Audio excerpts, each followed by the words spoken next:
आज का deep dive एक बहुत ही दिलचस्प सवाल पर है। क्या आजकल वैसे वैज्ञानिक नहीं हो रहे जैसे न्यूटन थे या आइंस्टीन, मतलब वो लोग जिन्होंने विज्ञान की पूरी दिशाएं बदल दी। हमारे पास एक रिपोर्ट है जो इसी सवाल की थोड़ी पड़ताल करती है। तो हमारा मिशन ये समझना है कि क्या वैज्ञानिक खोज का तरीका ही बदल गया है? क्या वाकई में वो बड़ी वाली क्रांतिकारी सफलताएं कम हो गई हैं? हम अक्सर वो अकेले जीनियस वाली कहानियां सुनते हैं ना, पर क्या आज का विज्ञान वैसा है? देखिए, ये सवाल सिर्फ टैलेंट का या प्रतिभा का नहीं है, ये उस पूरे माहौल का है, उस इकोसिस्टम का जिसमें आज विज्ञान काम कर रहा है। और दिलचस्प बात मतलब ये है कि शायद हम प्रगति को जैसे देखते हैं वो नजरिया ही थोड़ा पुराना हो गया है। अच्छा। हाँ, मतलब विज्ञान हमेशा दूसरों के काम पर ही बनता है, लेकिन आज का जो ढांचा है वो काफी अलग है। तो चलिए शुरू करते हैं न्यूटन और आइंस्टीन से, उनको थोड़ा समझते हैं। न्यूटन ने हमें गति और गुरुत्वाकर्षण के नियम दिए, ब्रह्मांड को देखने का नजरिया ही बदल गया। और फिर आइंस्टीन आए, सापेक्षता के सिद्धांत दिए और समय, स्थान, ऊर्जा, सब चीजों की हमारी समझ बिल्कुल उलट-पुलट हो गई। ये थे असली वाले पैराडाइम शिफ्ट, है ना? बिल्कुल बिल्कुल, ये बहुत बड़े बदलाव थे।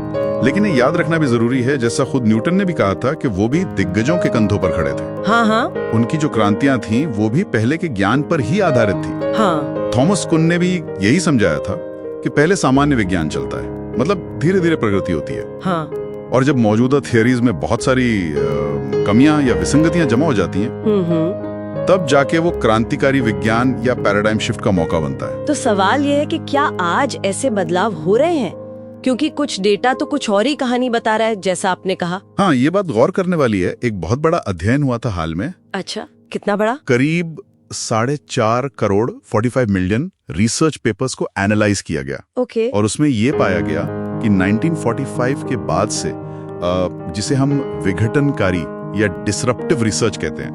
हाँ, डिसरप्टिव। हाँ, उसका जो अनुपात है वो लगातार कम हुआ है। इसको मापने के लिए उन्होंने एक CD इंडेक्स इस्तेमाल किया, जो ये देखता है कि कोई नया पेपर पुराने ज्ञान को कितना बदलता है या बाधित करता है। अच्छा, तो वो इंडेक्स नीचे जा रहा है। और आपने भाषा की भी बात की थी। सही कहा।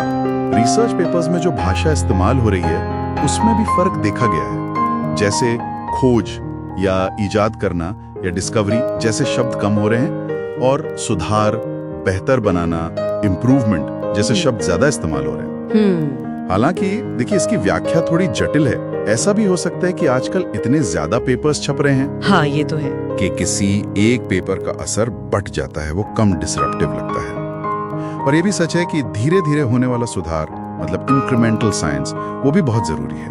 वो स्थिरता लाता है, लेकिन उससे वो अचानक वाली बड़ी छलांग शायद ना मिले। हाँ, जरूरी नहीं। और आजकल विज्ञान अकेले नहीं होता, टीमों में ज्यादा होता है ना, ये भी एक बड़ा बदलाव है। बिल्कुल।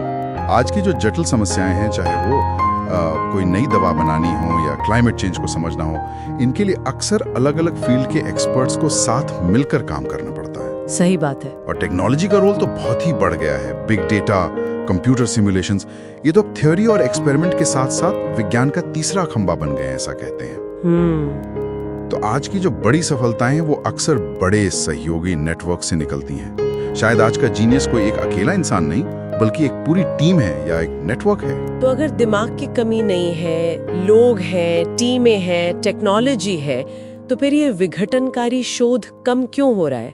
क्या सिस्टम में ही कुछ गड़बड़ है? ऐसा लगता तो है।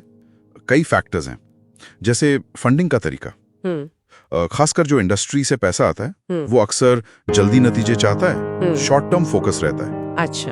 फिर नौकरशाही इतनी बढ़ गई है, रिपोर्टें कहती हैं वैज्ञानिक अपना आधा वक्त तो एडमिनिस्ट्रेटिव कामों में, कागजी कार्रवाई में लगा देते हैं। बाप रे, आधा समय? हाँ, और फिर वो एकेडमिक दुनिया की अपनी संस्कृति है, पब्लिश और पेरिश, मतलब पेपर छापो वरना करियर खत्म। तो ये सारे दबाव मिलकर वैज्ञानिकों को थोड़ा सुरक्षित खेलने पर मजबूर करते हैं। मतलब सेफ रिसर्च करो जिसमें पब्लिकेशन पक्का हो। हाँ, काफी हद तक, बिल्कुल। ज्यादा जोखिम वाला काम जिनमें शायद बहुत बड़ी सफलता मिल सकती है, पर फेल होने का चांस भी ज्यादा है, उनके लिए फंडिंग मिलना, पहचान मिलना मुश्किल हो सकता है, क्योंकि नतीजा पक्का नहीं होता ना। सही बात है। और एक और चीज है अत्यधिक स्पेशलाइजेशन। आजकल वैज्ञानिक अपने बहुत छोटे से क्षेत्र के एक्सपर्ट बन जाते हैं। इससे अलग अलग आइडियाज का आपस में मिलना, वो क्रॉस पॉलिनेशन थोड़ा मुश्किल हो जाता है। तो इसका मतलब ये हुआ कि हमें शायद प्रतिभा या जीनियस की परिभाषा पर ही दोबारा सोचना पड़े। ये एक बहुत जरूरी सवाल है। शायद अब जीनियस सिर्फ वो नहीं है जो अकेले बैठकर कोई क्रांतिकारी सिद्धांत दे दे। हो सकता है जीनियस वो हो जो बेहतरीन टीमें बना सके, जो अलग अलग तरह के ज्ञान को जोड़ सके, सिंथेसाइज कर सके, या फिर ऐसे टूल्स या प्लेटफॉर्म बना सके जिससे पूरी टीम मिलकर कुछ अभूतपूर्व कर पाए। मतलब अगला आइंस्टाइन शायद एक शानदार मैनेजर या कोऑर्डिनेटर हो। हाँ, कह सकते हैं एक तरह से, जो कोलैबोरेशन को मुमकिन बनाए। तो अगर हम सब बातों को समेटें तो ऐसा नहीं है कि वो क्रांतिकारी दिमाग अब पैदा नहीं हो रहे, शायद वो है, लेकिन वैज्ञानिक खोज का पूरा नजारा, पूरा लैंडस्केप ही बदल गया है। सफलता अब सिर्फ किसी एक व्यक्ति की चमक पर उतनी निर्भर नहीं करती जितनी वो टीम वर्क, टेक्नोलॉजी और पूरे सिस्टम पर करती है। और मौजूदा सिस्टम, जैसा हमने देखा, वो धीरे धीरे होने वाले सुधारों को ज्यादा बढ़ावा देता दिख रहा है। बिल्कुल। और अगर हमें भविष्य में फिर से वैसी बड़ी क्रांतिकारी सफलताएं चाहिए तो हमें इसी सिस्टम को देखना होगा, उसे सुधारना होगा। हमें शायद ज्यादा जोखिम वाले हाई रिस्क रिसर्च को बेहतर तरीके से रिवॉर्ड करना होगा, अलग अलग डिसिप्लिन के बीच सहयोग को बढ़ावा देना होगा, वैज्ञानिकों पर से ये एडमिनिस्ट्रेटिव बोझ कम करना होगा और एक ऐसा माहौल बनाना होगा जहां लोग थोड़े प्रयोग करने से, रिस्क लेने से हिचकिचाए नहीं। चुनौती प्रतिभा की कमी की नहीं लगती, बल्कि उस प्रतिभा को पनपने देने के लिए सही माहौल बनाने की है। और जाते जाते एक विचार छोड़ने के लिए, क्या ऐसा हो सकता है कि अगली जो महान वैज्ञानिक क्रांति होगी वो किसी एक इंसान से नहीं बल्कि किसी आर्टिफिशियल इंटेलिजेंस से आए?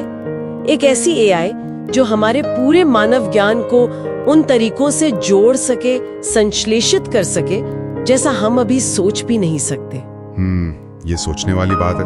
बहुत दिलचस्प सवाल है ये भविष्य के लिए।